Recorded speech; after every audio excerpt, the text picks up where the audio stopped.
I don't know what to do anymore. Like, I don't know, like, I don't know how to live in mediocrity. I don't know how to be like everyone else. I don't know how to be brainwashed. I don't know how to be manipulated. And that's just because no one is brave enough to do that with me. And if they try, they will get knocked the fuck out. I don't mean to go that far, but sometimes you just have to. You just have to, bro.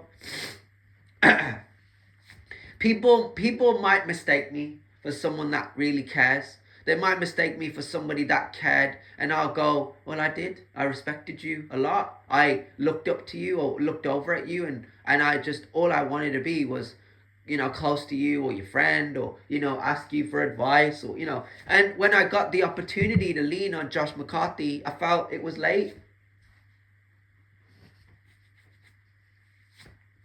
Becky's 25 and I'm 27. And I came across her and I just felt the immediate chemistry, the immediate fixation, attraction, obsession, attachment, in love with her. Like, I felt all those things, but I felt all those things for a reason. And I still do this to this very day. There's never going to be a moment in my time where I ever walk and I ever go, I'll shake it off. Like, it never happened. It never existed. It happened for a reason.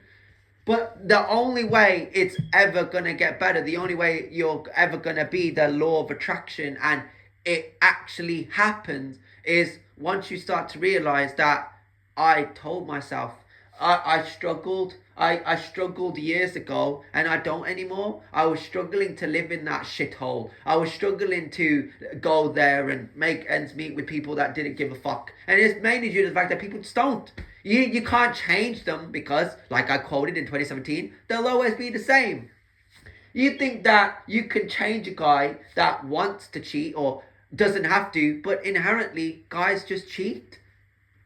You might be oblivious to the fact that, but this is the generation we live in. All guys do that. And it's because these podcasts are normalizing it. It's because they're running our kids or the younger generation or, young kids, let's say this, right? They're exposing every person out here to do it. They're normalizing it. I was never that kid.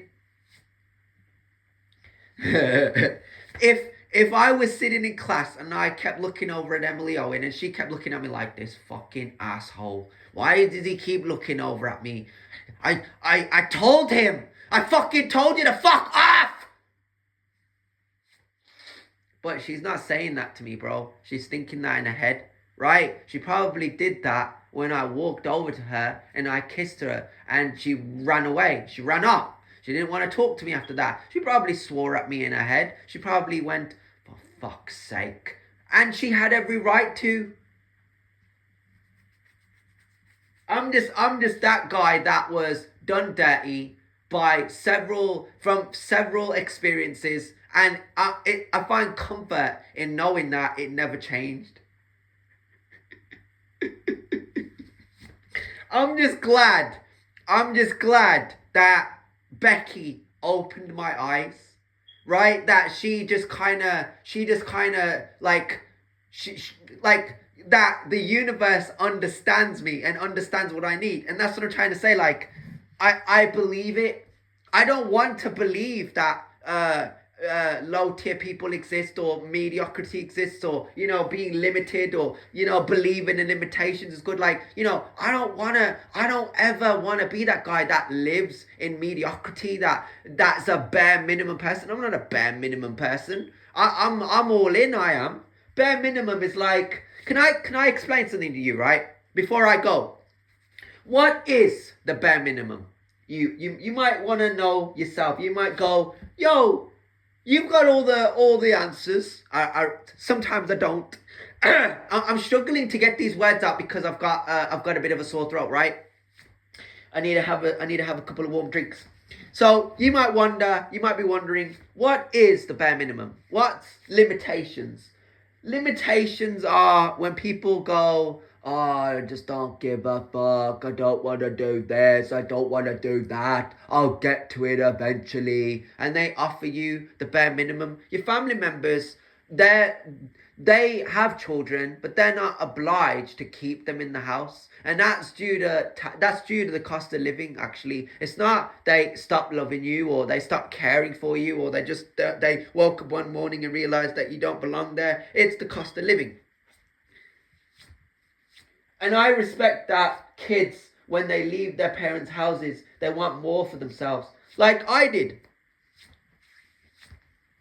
Yeah, I was watching Clark, and he was living with Jonathan and Martha Kent, and all he did was he went back and forth with his feelings for Lana Lang, or having a friend that would betray him because he realized his best friend had abilities and he was from another planet, that he just had to go on and be like, that was yesterday, that was in the past. But with Clark, I think one of the things that I really took from him was that, despite all of those things that happened, despite all of that,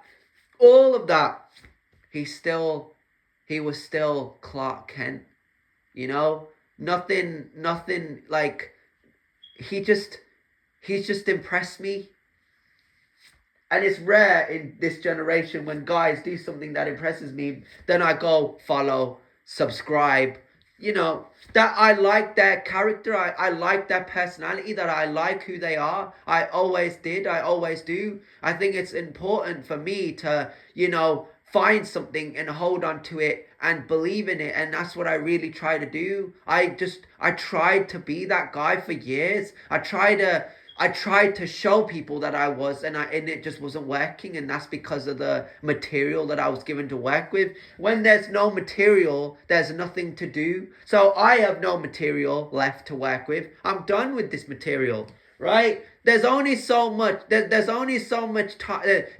There's only so many times where you can get a blank sheet of paper, get a glue stick, put it on that paper, stick it together, and say, "Ooh, look at this!" Only a handful of times, until it gets dull and boring, right? And that's just the reality of the situation.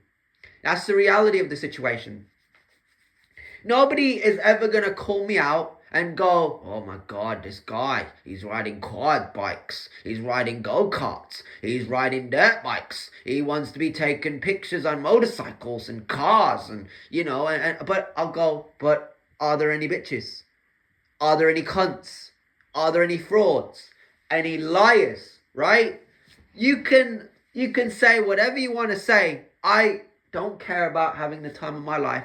I just want to speak to the inner kid in me. And I'm so fucking sick of this narrative of, "Oh my God, you're too affectionate, or you're too caring, or you're too obsessed, or you're too attached, or you're too in love, or you're too this, or you're too that." I was the kid that, when I saw Clark have all these abilities and all these things that he did, like, yeah, I mean, Clark could have went to the writers. Why not for one episode? Why not just get himself a place? Let him create that place. I mean, what? Clark Kent. If Clark Kent really had the money and the abilities to, yeah, he's on a farm, right? But let's say this for an alternate version of Clark.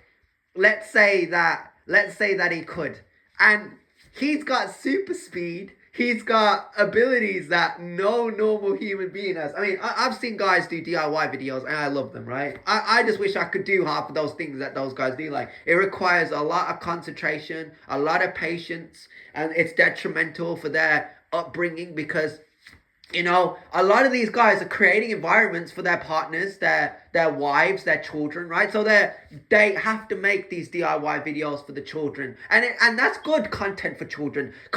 Content like that should be exposed to children, the younger generation. If I was young and I was going, "Rah, what's that guy doing? What's he doing? How's he doing that? Oh!" That's insane. You know what I mean? It's so rare, bro. It's so rare because it's like you're not exposed to it. You don't see it happening. When you see other people working and making things happen, you're just itching to make it happen and be a part of it. And one day it will happen for you. But unless you get out there and make it happen, it won't.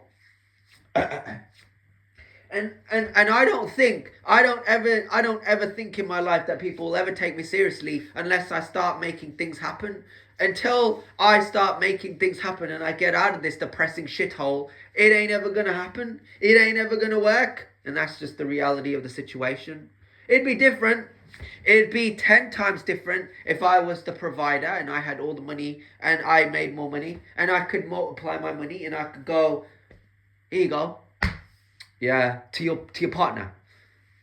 But that being said, I'm big on circles, and I would only keep winners on my side. I would only go, if you're here to promote that shit, then you need to find other people to conversate with. Luckily for me, I did grow up having good friends, but I don't know. I think that now the narrative of Wolverhampton or the shithole or whatever, like, I think that story is completely finished. I think that this chapter in my book, it was done in 2017. That's not me. I never wanted to quit. I never wanted to leave, but they told me to quit. They told me that I had to go. They were like, listen, what you're looking for, it's not here anymore. So I just had to pack my bags. I just have to pack my bags and just move forward, move on. It's hard, because I was only exposed to 25-30% of, the culture. And I'm a UK citizen. I'm a resident of England. And that's kind of funny because I'm only exposed to this shithole. So, I'm going to end it here, guys. I hope I finished every point I made. If I didn't, I'll make another video. I'll try and write stuff down. More than likely, I'll just make new videos. But yeah, I just wanted to say that so you guys know. And if you guys enjoyed, make sure you leave a like. Make sure you subscribe. And I'm going to turn the comments off because I don't really want to hear any hatred on my voice because I know how bad it sounds. But yeah, that being said, yeah, I'll see you whenever I decide to post. Peace.